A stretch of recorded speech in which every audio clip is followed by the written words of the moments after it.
Hello and welcome. If you haven't already, I invite you to please click subscribe. There's no obligation, and it allows you to be notified of all new chapters. Additional information about the story, including the author, chapter warnings, and rating, can be found in the description below. All credit goes to the original author.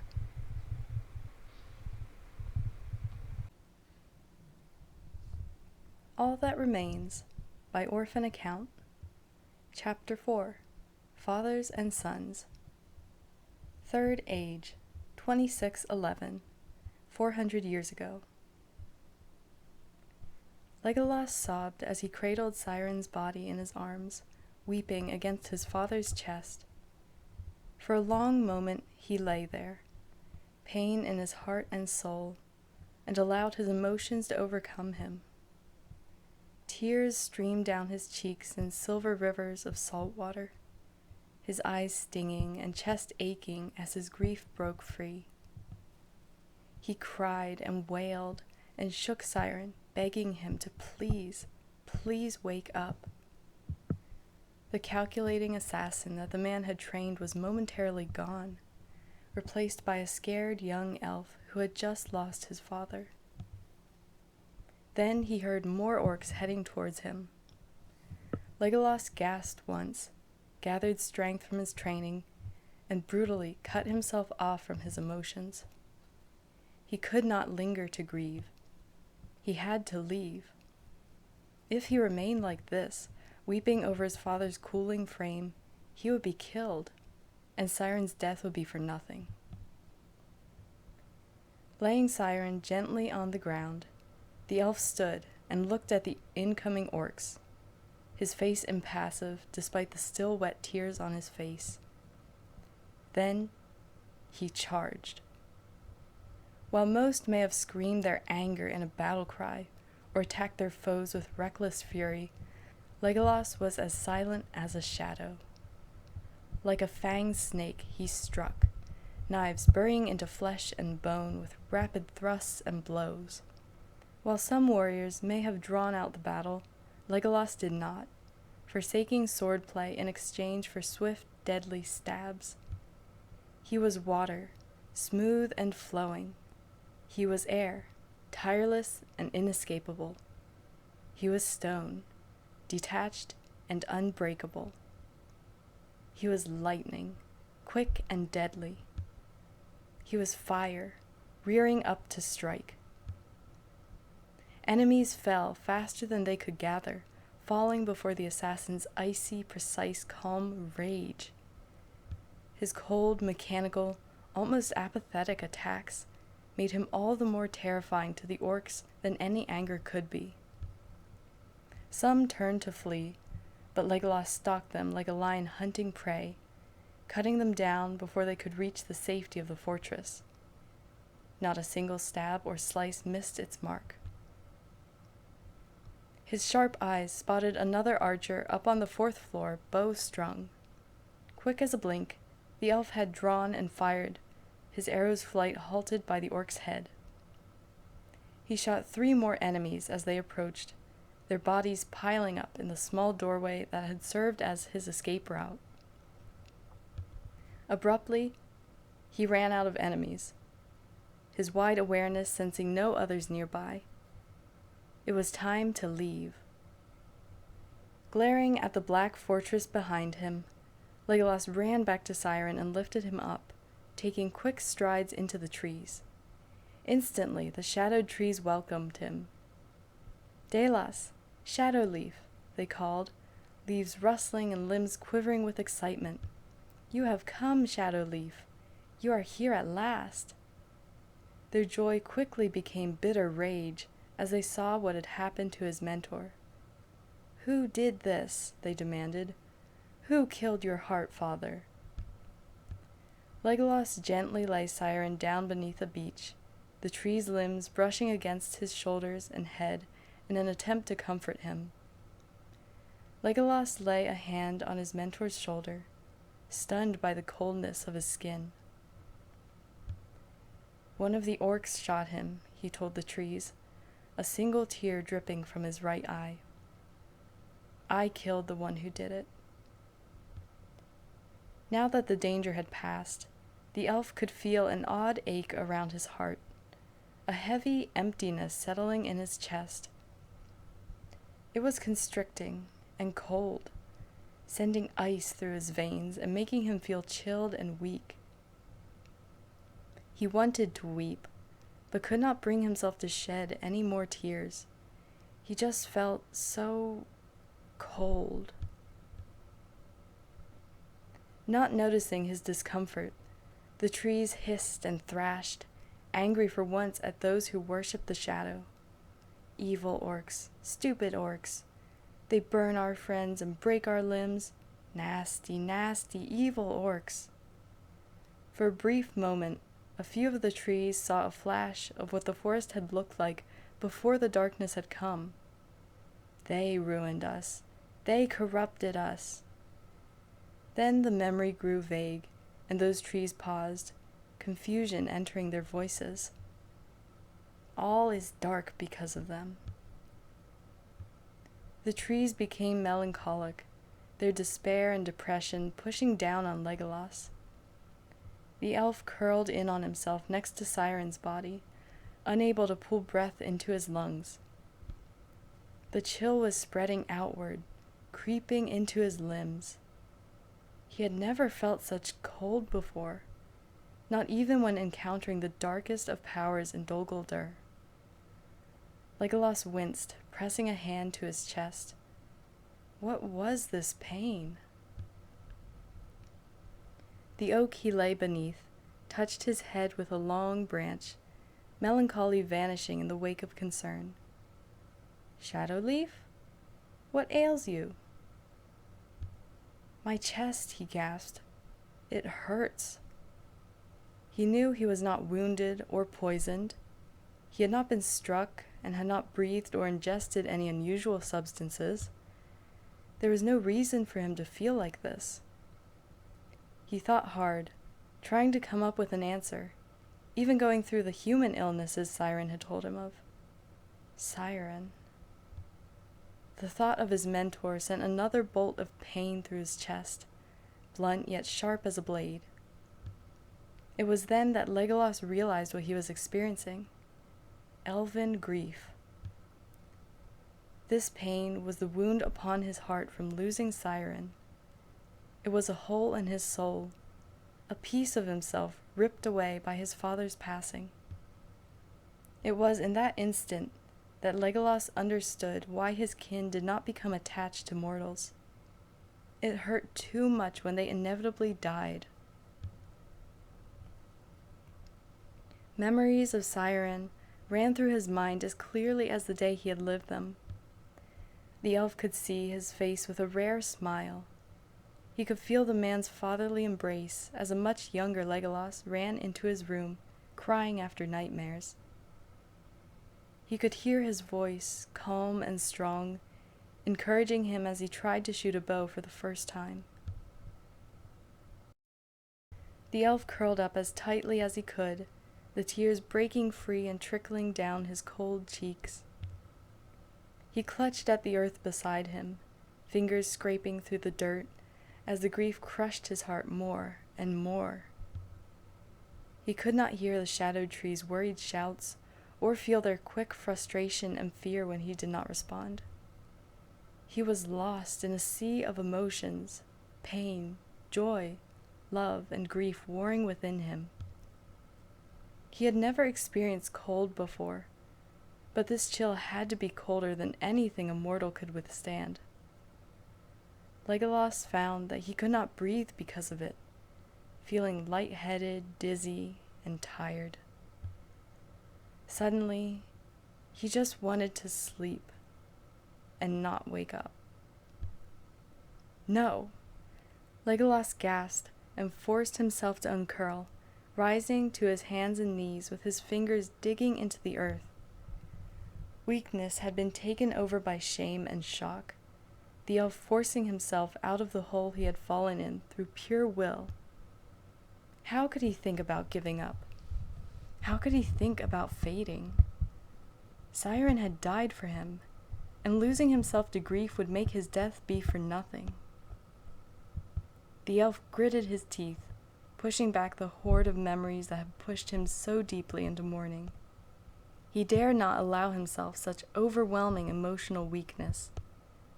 Dol Guldur was still close, with danger all around. If he mourned now, here, the orcs could find him. Sinking into elven grief could very well lead to his death. Legolas would mourn. He had to. But he could not let grief take him. If he allowed himself to experience the full capabilities of elven grief, he would fade. He knew he would. He could not allow that to happen. He had to live for Siren, who had died to protect him and to make sure he would be free. He was free, but why did freedom have to come at such a price? Legolas stood slowly, every part of him aching, but not as badly as before. Once more, he picked up Siren, carrying his mentor deeper into the forest. Every few moments, he would glance behind him at the still visible fortress, watching as it faded into the distance. Around him, the forest began to change, growing slightly less dark with every few steps. It was still dark, the trees still shadowed, but noticeably lighter than it had been. At least to Legolas it was. As he walked in silence, carrying his mentor's body, he had no idea where he was headed. All he knew was he needed to put Siren to rest. Unknown to the elf, the shadowed trees behind him spoke to one another, a message passing from consciousness to consciousness as the trees conversed. The message was short, only 2 sentences, but would cause a reaction none would have ever expected. The orcs are evil. They wish to harm Legolas, the trees told each other. The orcs are evil. They wish to harm our Shadowleaf. The trees knew Legolas, though they had never met him before this day. Yet for years they had heard him speaking to their kin in Dol Guldur. Through that oak tree, they listened and whispered to the elf, teaching him their speech and telling him of things in the outside world. The shadowed trees, usually moody and easily angered, were almost calm when Legolas spoke to them. They were almost content, and they almost remembered what they had once been. Despite many elves' claims that the trees on Dol Guldur's side of the forest were evil, in truth they were not. They were merely lost, afraid, and alone, the shadows squeezing the life and joy from their limbs. But Legolas helped them regain bits of themselves. He helped them remember that not all was dark in the world. He spoke to them without fear, and listened to the voices that had been ignored and suppressed for so long. These simple things Legolas cherished, yet did not fully understand the impact of, were enough for the shadowed trees to care for him. Not only care, but give him their loyalty and protection. The shadowed trees were, by nature forced upon them, on the side of Sauron. At least they were because they had no other choice. They had no reason for another choice. But then their Shadowleaf came along and helped them remember things they had forgotten. Now the trees saw they had a choice. In their minds, the optional sides they could join were now 2 instead of 1. There were the orcs and the servants of Sauron, and then there was Shadowleaf. Though Legolas had had a great influence on the trees, the thought of allying themselves with the 2 bright, painful, glowing elves had never come into their mind. For many years the shadowed trees had been content to let the orcs roam beneath their bows and wreak havoc, but now they had killed Legolas' Heartfather and wished to kill Shadowleaf. They were Legolas' enemies. That changed everything. "We will protect Legolas," the shadowed trees thought vehemently. None shall harm our shadow leaf. If the orcs were Dalos' enemies, then they were the darkened tree's enemies as well. The Witch King of Angmar was angry. No, he was more than angry. He was frustrated, humiliated, and swore he would behead the next orc to come to him with bad news. The ringwraith stood by the window of his room, staring down at the distant orcs as they pulled bodies into a pile and burned them. After successfully awakening Minas Morgul's power, the Nazgûl lord and his kin had returned to Dol Guldur, to find the fortress in a state of disarray. The two assassins, the elf and the man, had betrayed him. During the test of Legolas Thranduilion, the two had escaped the fortress, killing any orc that got in their way. Over 100 were dead, 30 berserkers, 35 guards, and over 40 other orcs who had watched the elf's match, including Captain Grits. How had the two managed to remain light and hide it while within the Hill of Sorcery? It should be impossible. Then again, the Touch of Death was one of the best in his trade, excelling in protection against magic. He had taught all of his skills to his apprentice. This the Witch King knew. That was why he had hired Siren to teach the elfling. Many assassins neglected in learning things other than deception and killing. Siren was a rare master of all things to do with assassination, and had seemed to be swayed to the enemy's side. But that loyalty had been nothing but a farce, and now the Witch King had helped create an assassin, a weapon, that would be used against him. Able to hide in the shadows, kill scores of orcs on his own, and was immune or able to hide from the darkest of powers, Legolas Thranduilion was dangerous. Actually, dangerous did not even begin to describe him. He was a nightmare, and could be a serious threat to the enemy if he joined with the free people. But would he? The free people of Middle-earth, especially men, were known to fear and shun those with abilities that scared them. An assassin elf would fall far within the category of fear, even to his allies. Even the elves might reject him. He was an elf, but he did not show his inner light, and whose eyes were decidedly unnatural. Due to their inability to change, many of the older elves, like Galadriel, might not accept him. The Witch King hoped so. By himself, Legolas was dangerous and deadly. While allied with the free people, with knowledge of the enemy no others had, he could make much of Sauron's work crumble. But that was only if Legolas sought out potential allies. While deadly and dangerous, the elf was also naive and uncertain. He had just lost his mentor, the only person he had, just after stepping out into the world. It was unlikely Legolas would reveal himself to his kin. While Siren was knowledgeable of elves and their ways, he would not have enough information for Legolas to feel comfortable living with them so soon. Most likely, the assassin would remain in the forest or mingle among the humans. If Siren were there to show him the world, he would go with his mentor to wherever the man wished. But Siren was not there. He was dead. It would take a while for Legolas to show himself to his own kin. One did not simply walk into an elven realm and introduce oneself, after all.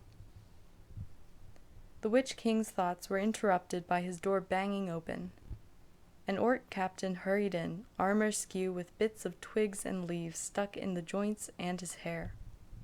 The ringwraith's curiosity overcame his annoyance, and he refrained from decapitating the idiot for barging into his room. He glared at the orc with fiery eyes, freezing him in place. "Report." "My lord, the trees are attacking us whenever we set foot within the forest," the orc captain growled. "I've lost 40 soldiers to them." Of all things the Witch King had been expecting to hear, this was the last. "The shadowed trees have turned against us?"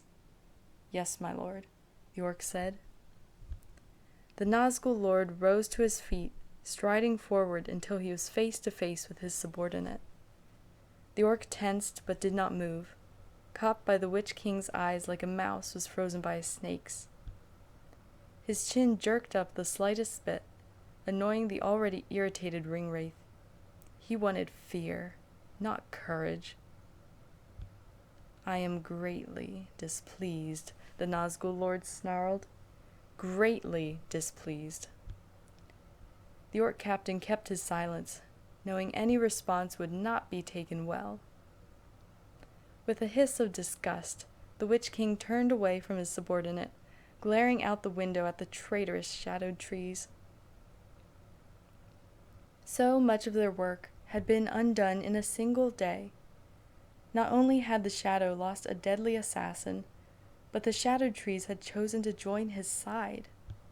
The ringwraith decided it would have been much more gratifying to use the elf prince as a hostage to force his father into submission. While it was extremely satisfying to see the Elven King fading in grief, the allure had been lost now that Legolas had escaped. The Witch King paused mid-step, a sudden idea forming in his mind. He studied the orc, gauging him, noting that despite his nerves he stood impassive and strong. The ringwraith circled the orc captain like a shark scenting blood, studying him and pinning him in place with the power of his eyes. Finally, halting in front of the orc, he leaned forward until they were face to face once more.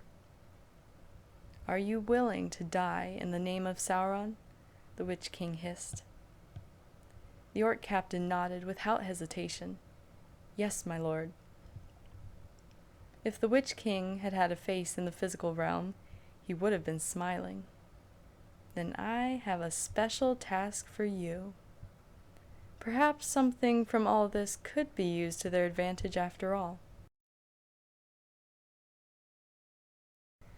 Thranduil worked methodically at the pile of papers on his desk, signing the documents he grabbed without really looking at them. Beside him sat Barad, his fourth child and third son, working quietly at his side. Sometimes the third prince of Mirkwood would point out something about the document he held, telling his father of its contents in more detail, but other than that it was silent. Unlike with his other children, Thranduil did not feel like the silence between him and Barhad was forced or accusing. Barhad was merely a quiet type of elf, scholarly and content to sit reading scrolls while others sparred. He was by no means shy or meek, but was level-headed and calm, the voice of steady reason whenever reckless emotions ran high.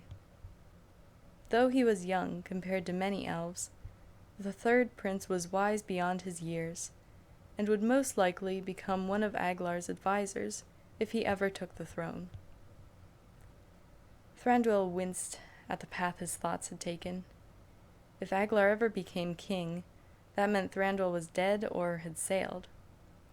Since the Elven King would never sail while the Shadow still had a hold over Mirkwood, his death would be the most likely reason for the Crown Prince to ascend the throne. Death through fading, more like it. "Ada?" Barhad's questioning voice interrupted Thranduil's brooding thoughts. The Elven King looked up at his son, jumping slightly at the sight of Tolui, one of his advisors, who was standing beside the desk. He had not even noticed when the elf entered the study. "Tolui, do you need anything?" Thranduil asked politely, hiding his surprise as best he could. The advisor's brow creased slightly in worry, but other than that he did not show any concern for the Elven King's distraction. "Yes, the council was wondering when we were going to hold the meeting on the upcoming summer festival. The Sindar from outlying villages want spirits to be available at the festival, but the Sylvans wish to stick to tradition." Thranduil sighed, running a hand through his long golden hair. Yes, I remember." He trailed off, gazing into the distance with a blank expression on his face. Tolui waited a long moment before speaking again. "My lord?" Thranduil blinked, blue eyes focusing. "Yes?" "The meeting?" the advisor prompted, Oh, yes. Tell them we will meet tomorrow and discuss it, the Elven King said hurriedly, though his voice was heavy with exhaustion. Tolui studied his king as discreetly as he could. Thranduil's face was pale and drawn, dark circles etched deeply under his eyes. He was shockingly thin, the bones obvious under his skin. While able to maintain a visage of strength in front of his counselors and foreigners, the Elven King's ruse vanished when he was alone or with only a few others, his agony and weakness showing as terribly as a gaping wound. "It's rather stuffy in here, and I see you've been working for a while. Perhaps you would like to join me for some fresh air, my lord?" the advisor offered cautiously, looking at the piles of scrolls and documents that still needed attending. "Just a short ride in the surrounding forest." Thranduil looked ready to refuse, his mouth opening to voice his protest. Barhead intervened before his father could speak. "I think that a ride would be wonderful." The scholarly prince looked at the Elven King with an expression that might have been hopeful, except for the worry Thranduil could see in his son's eyes. The Elven King went into thought, trying to remember the last time he had gone outside of the palace for a reason other than duty and trade. It had been the day Luaneth had died, and when Legolas was taken. Exactly 80 years ago today. The Sindar shut his eyes tightly, wincing as the ever-familiar pain ripped through his chest. How could they want to ride out today? Today, of all days, on the anniversary of Luaneth's death? Despite this, a small part of Thranduil wanted to see the trees and smell fresh air outside the palace walls. He had been trapped inside for so long, the last meeting he attended being in Lake Town 60 years ago. Luaneth would be upset with him for neglecting the trees for so many years, and the more he thought about it, the more the Elven King realized he missed being outdoors. Thranduil nodded in weary consent. "If you want to go outside, my nature-hating son, I suppose that we have been in here too long," the Elven King said. Barhead relaxed, an almost happy but small smile appearing on his face. "I don't hate nature, Ada. I just like books more than trees." "And you call yourself a wood elf," Tolui teased, then went to order the stablemen to get their horses ready. An hour later, Thranduil, Barhead, Tolui, and 7 guards galloped out of the palace gates, making their way down the road that carved its way through the forest. The Elven King did not pay attention to where they were going, absorbed by the shadowed beauty of the forest. Even the trees around the palace held hints of shadow, struggling valiantly against the darkness, but slowly falling. The elves' presences helped greatly, but could only strengthen them so much. Thranduil felt a new grief in his chest, only adding to the burden of Luaneth and Legolas. How had things gone so wrong? How had Greenwood the Great come to this? "Am I failing, father?" Thranduil asked silently. "Am I not strong enough to hold back this shadow? Or is this our doomed fate?" The ride was silent, the guards trailing respectfully behind their king, while Barhead and Tolui rode at his sides. Thranduil let his horse go where he wished, following the steady path that still lay clear in the forest. He breathed in the fresh air, looked up at the bright sun, and felt no relief. The pain in his chest did not lessen. In fact, it had increased, becoming unbearable. Thranduil's vision blurred, and his breathing became labored and slow. Failure, grief, and pain weighed down heavily upon him. It was all too much. "I'm going to die," Thranduil realized. "There is no question about it. I'm going to die." He did not feel afraid or sad. He felt numb, only numb. The Elven King glanced sidelong at his son, who rode steadily beside him, then at his advisor, who was also one of his friends. "I'm sorry. I'm so sorry. I tried." Thranduil was barely aware as he slipped from his horse, the stallion neighing in distress as he tried to catch his falling rider. The Elven King hit the ground with a thud, but did not feel the impact. Muffled, frantic voices sounded around him, but he could not make out what they were saying. All he could hear was his loud, labored breathing and the slow beating of his heart. The beat was getting slower. Was this it? Was he finally dying? A small part of Thranduil tried to resist the beckoning darkness, but the rest of him had given up, letting him slip away. He was just too tired.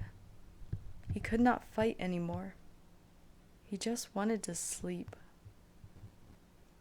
Thranduil could vaguely feel hands lifting him, most likely intending to set him on his horse and race back to the palace. It would be too late by then. The Sindar was already going. He was practically gone. A sudden, foreboding feeling washed over the Elven King, waking him as efficiently as a bucket of cold water being dumped on his head. Around him, his warriors, advisor, and son tensed. "Orcs!" the captain of the guards bellowed in warning. The warriors' reactions were instantaneous. They formed a tight protective ring around their king and prince, swords drawn and arrows notched into bows. Thranduil staggered to his feet, shaking the guards off and unsheathing his sword. His stance was shaky, but adrenaline pumped through his veins, keeping him upright. The reason for his alertness stood beside him, his own sword gripped in his hand. Barhead was a scholar, not a warrior. He could fight, but not skillfully enough for a battle such as this. It was true that Thranduil could barely live, and barely wanted to, but he was not about to let his son die.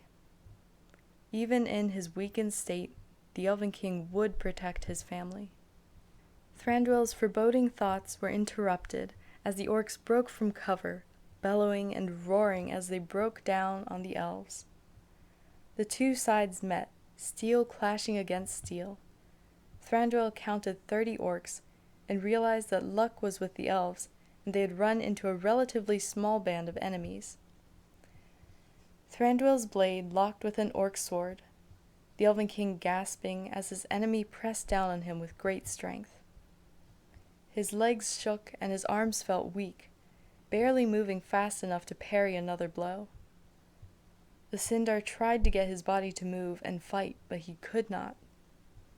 The orc's blade slammed into his again and locked, the Elven King forced down to his knees. He could not give up. He had to fight, just a little longer. He had to fight for Barhead. Thranduil could see his son with his back to a tree, 4 orcs circling the two like vultures circling carcasses. Even from his position, the Sindar could see the scholar's hand shaking. One orc struck, Barhead barely parrying the quick blow, and the other 3 laughed. Almost distanced from his own predicament, the Elven King stared at the orcs, at their cruel smiles and sharp swords, and how they laughed as they circled their prey. The Elven King's eyes flicked down, and he sighted the armor that the orcs wore. They were from Dol Guldur. For a moment, just a moment, grief became rage. Thranduil's expression twisted into a snarl, and he slashed at his opponent, hacking at him with deadly but brutal blows. Startled by the elf's abrupt shift from weak defense to enraged offense, the orc fell easily beneath his blade. The Sindar ran at the enemies around his son, the enemies who had killed his wife and taken his youngest. They would not take another son away from him. One orc lost his head, and another had been stabbed through the chest before they had realized what had happened. The other two turned to meet the new threat, but the Elven King cut them down, shrieking an ancient battle cry of the Sylvan elves. Invigorated by their king's sudden strength, the elves quickly dispatched of their enemies, the orcs falling to the elven blades and bows swiftly. Soon the 3-to-1 odds had been turned, and one final orc, a captain based on the design of his armor and helm, lay gasping and dying on the forest floor. Grim-faced, the guard captain strode forward, intending to end the creature's life. Thranduil's order made him halt in his tracks. "Wait, we can question him," Thranduil said. The Elven King stared down at the orc for a long moment and spoke, voice as firm as he could make it.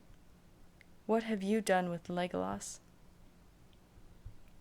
The orc captain stared at the elf, eyes flicking up to look at the crown of twined wood and leaves he wore. Then the orc began to laugh. His laugh was terrible, grating and horrific, grinding against the ears of the elves almost as terribly as a Nazgûl's shriek. After laughing for a full minute, the orc looked back at Thranduil, eyes glinting with malice.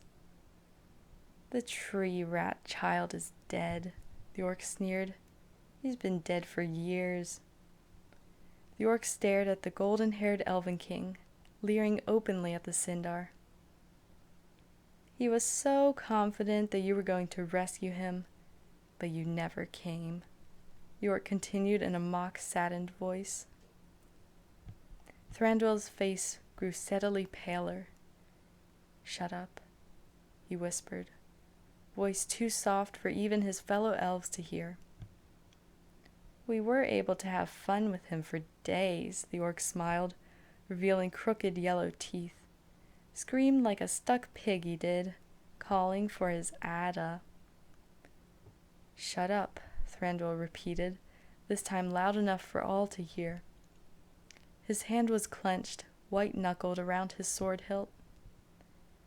The orc began to speak in a high, mockingly scared voice. "Help me, Ada. Don't let them hurt me. Please, Ada, where are you? Please make them stop." One of the men got annoyed with his shrieks. "Cut out his tongue, he did." "Shut up," the Elven King snarled, eyes darkening and voice shaking with rage.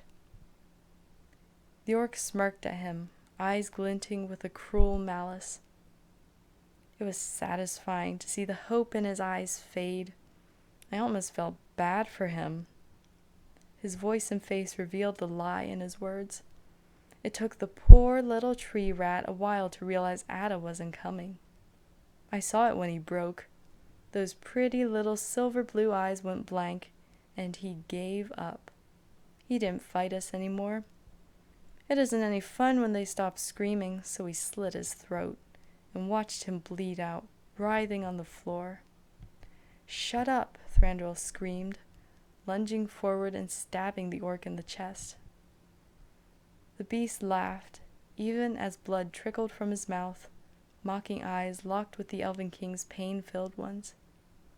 "You didn't come," he gasped with a smirk, and went limp.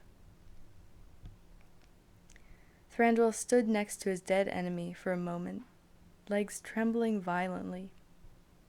He stared mutely at the dead orc, vision blurring with threatening tears. With a cry, he collapsed to his knees, hands pressed to his face and shoulder, shaking with silent sobs. "He's gone," he moaned. "He's gone."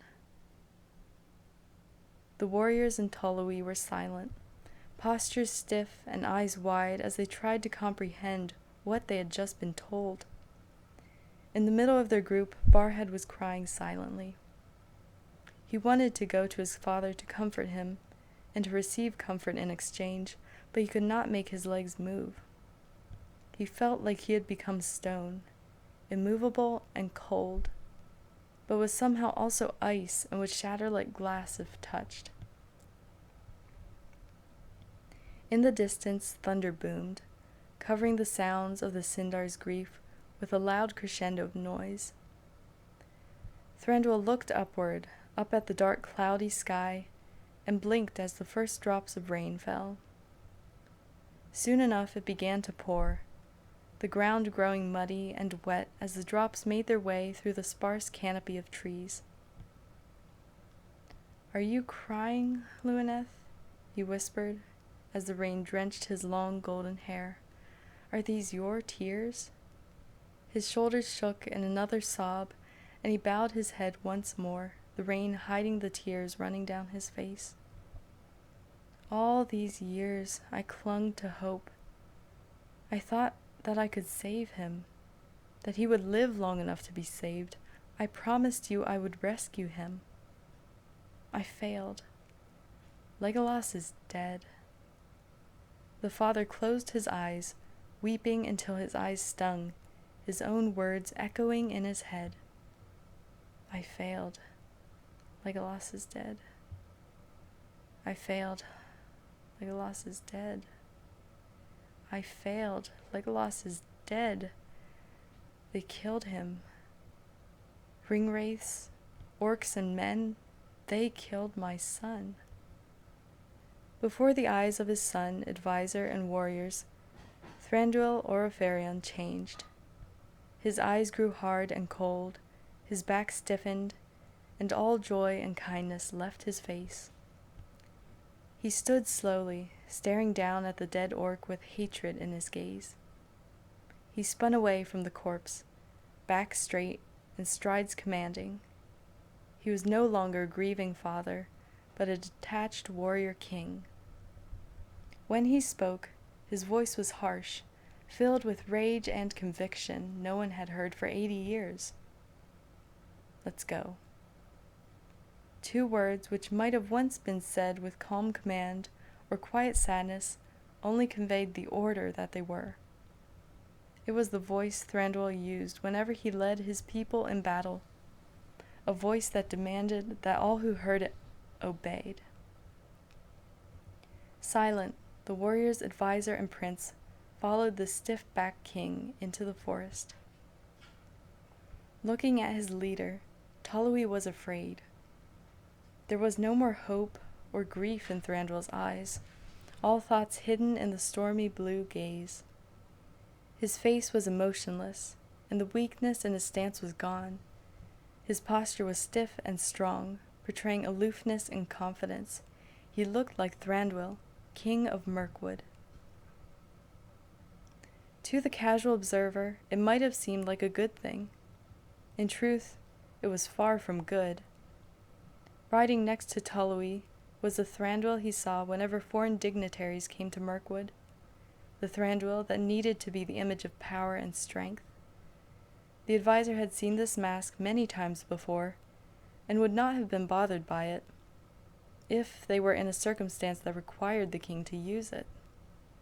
The only people around now were trusted warriors, the advisor, and Barhad. There was no reason for Thranduil to put on his kingly mask. Except, it was not a mask.